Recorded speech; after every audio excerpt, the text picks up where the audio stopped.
My family has owned this farm for over 100 years. It's a beautiful stretch of land with rolling green hills and a big old farmhouse that's seen generations come and go.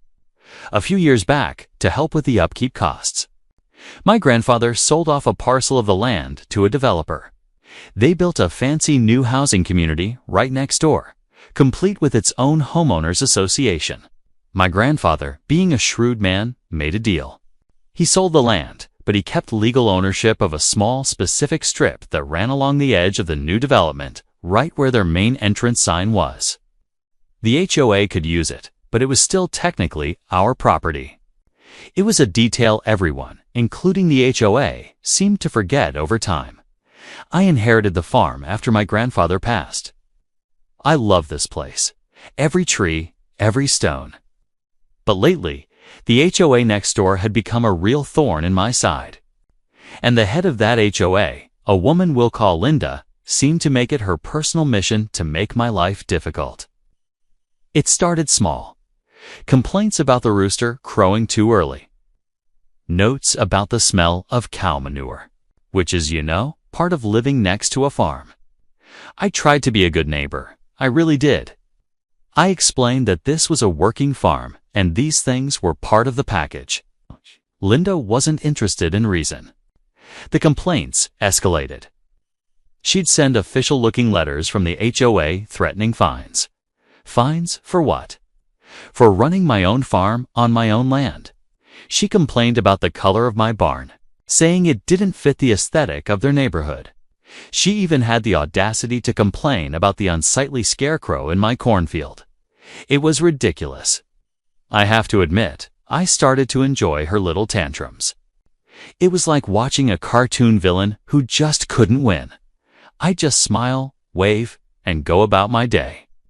This, of course, only made her angrier. One morning, things took a serious turn. I found a notice taped to my front door. It was an official-looking document, though not from any court I recognized. It was from the HOA, of course. The letter claimed that my farm was in violation of numerous community standards, and that if I didn't rectify the issues within 30 days, they would take legal action to have my farm equipment seized. Seized for being a farm. I was furious. This wasn't just a nosy neighbor anymore. This was a direct attack on my livelihood and my family's legacy. I knew I had to do something. Arguing with Linda was like talking to a brick wall. So, I decided to consult the old property deeds and legal documents my grandfather had left me. I spent a whole weekend in the dusty attic poring over stacks of papers, maps, and legal jargon. And then I found it. The original sales agreement for the land the HOA was built on. Tucked away in a clause was the detail about the entrance strip. The land their big, fancy welcome to Pleasant Meadows sign was built on. The one with the perfectly manicured flower beds that Linda was so proud of. It was still legally mine. A brilliant, mischievous idea started to form in my mind. The next Monday morning, I didn't go out to the fields. Instead, I drove into town and hired a crew with a small excavator and a flatbed truck. I also called my lawyer, just to make sure all my ducks were in a row. He confirmed it. The land was mine, and I could do whatever I wanted with it. The plan was simple, and oh so sweet. I was going to move their sign. We arrived at the entrance of the Pleasant Meadows community. The crew got to work immediately. It was a sight to behold. The massive sign, the symbol of Linda's little kingdom, was being carefully dug up from its foundation. People started coming out of their houses, staring, whispering, and then, right on cue, Linda's car came screeching to a halt. She jumped out, her face a mask of pure rage. "What is the meaning of this? Stop this immediately. This is HOA property," she shrieked, waving her arms frantically. I just smiled calmly. I walked over to her and handed her a copy of the deed and my grandfather's sales agreement. "Actually, Linda," I said, pointing to the document, "this specific piece of land you're standing on, it's mine. Always has been. And I've decided I want to do a little redecorating." Her face went from red to white. She snatched the papers, her eyes scanning them frantically. The legal language was undeniable. She looked from the paper to the half-uprooted sign, then back to me. Our mouth opened and closed, but no sound came out.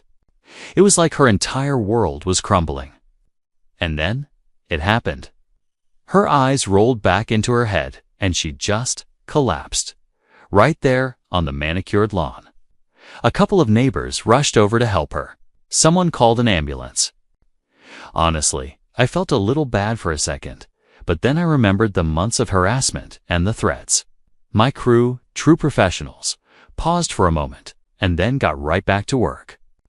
We loaded the giant sign onto the flatbed truck, and where did I have them put it? Right in the middle of my pigsty.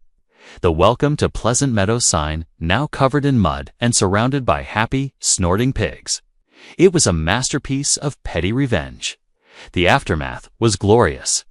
Linda, after a brief hospital visit for what doctors called a stress-induced fainting spell, was humiliated. The other HOA members, once they understood the legal situation, were furious with her for leading them into this mess. She resigned as HOA president within a week. A new president, a very reasonable guy, came over with a plate of cookies and an apology. We worked things out, and my farm has been peaceful ever since. Thanks for watching, and don't forget to like and subscribe to Care and Conflict for more.